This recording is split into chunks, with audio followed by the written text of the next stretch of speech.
Hello, welcome back to the channel. Today will be the Lions so far postseason review with the obviously we have big news coming out after some moves with the free agency starting and Dave Montgomery being traded.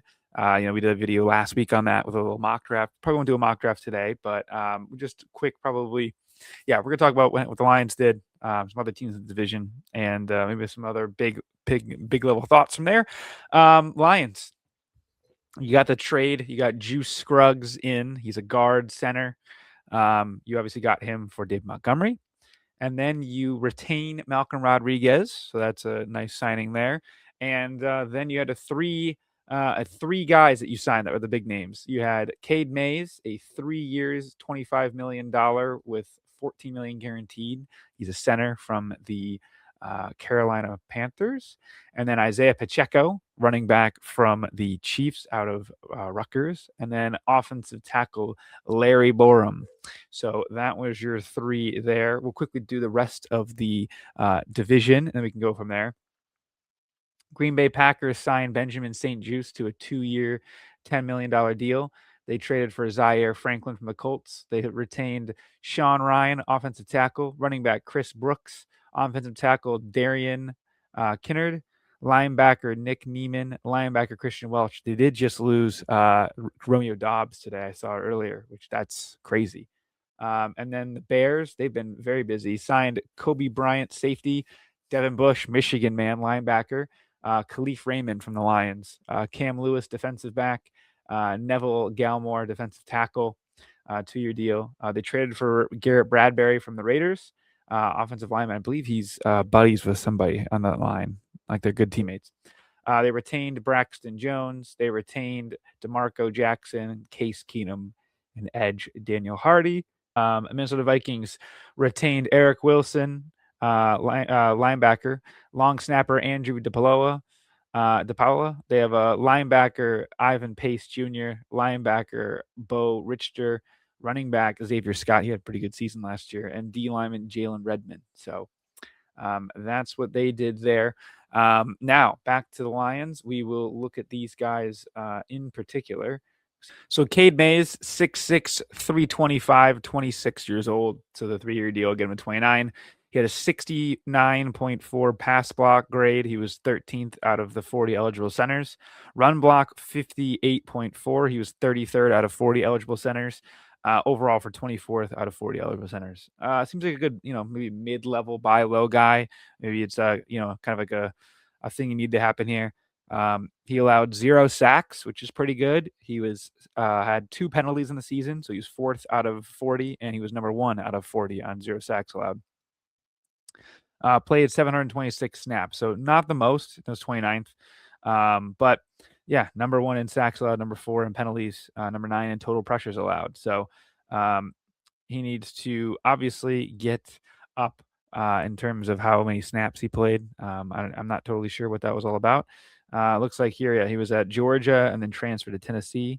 He was with the Panthers for 3 years and then the Giants for a single season. So we'll see how that is from there. And then now we'll do Pacheco last because we know all about him. Most people do because him being a running back. Larry Borum.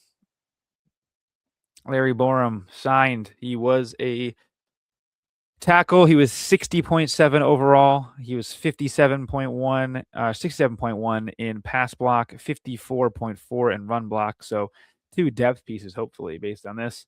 So he was 664 snaps plays, only 5 penalties and 2 sacks allowed. So yeah, probably a depth piece. He's from the Bears. Originally drafted out of Missouri from the Bears, and was with the Dolphins for a single season last year. So not the greatest there.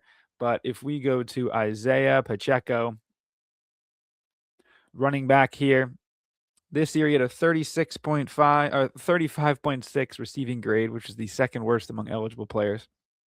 He had a 67.4 rushing grade, which is 53rd among 55. Overall, 54th out of 55 with a 58.6.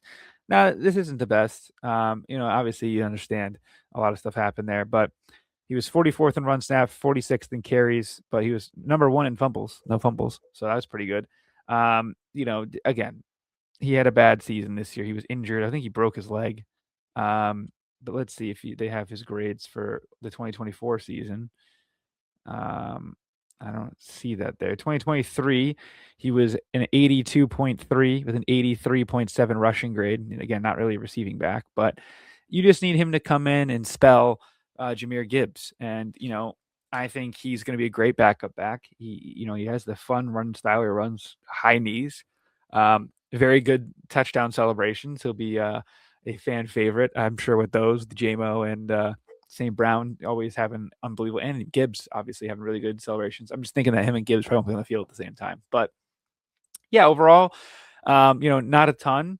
Very early on in the process, though. But Pacheco is a pretty good decision, pretty good back. I mean, for what you need as a backup back to one of the best running backs in the league, if not the best, which I think he is, you really don't need that. So that's fine. You see you've already seen what's happened around the league. The Bears are doing what they can. They're really moving around. Initially, you thought that they were going to get Max Crosby. That was like the rumor. I don't know where the hell it came from, but sorry, buddy. He is over in Baltimore. The Packers lost quite a bit. Malik Willis gone. Romeo Doubs gone. I don't even know who else, but those are just the big names I can think of. Rashawn Gary as well. He's gone. Yeah. So that's that's certainly something. Khalif Raymond leaves, obviously, for the Bears. That's not great. And then the Vikings have done their thing. As a Lions fan, ignore the other side of me. Obviously, you like kind of where you're at with in terms of the quarterbacks in the division with that and Caleb Williams, I'd imagine, and Caleb Love. Jordan Love isn't the most healthy of guys, but if you get a good O-line, you draft well with that. Or you trade more for some bigger guys, try to go get some better offensive linemen, and you build back up that O-line. This team can be good. I know Anzalone is gone. He's down in Tampa Bay, but it's what's going to happen when you have to pay these guys. So I think we'll see some good stuff happening. I'm very excited to see how it all turns out. And let me know down below what you think about these additions. And thank you all for watching. Please like and subscribe as always. We'll see you guys next time. Peace.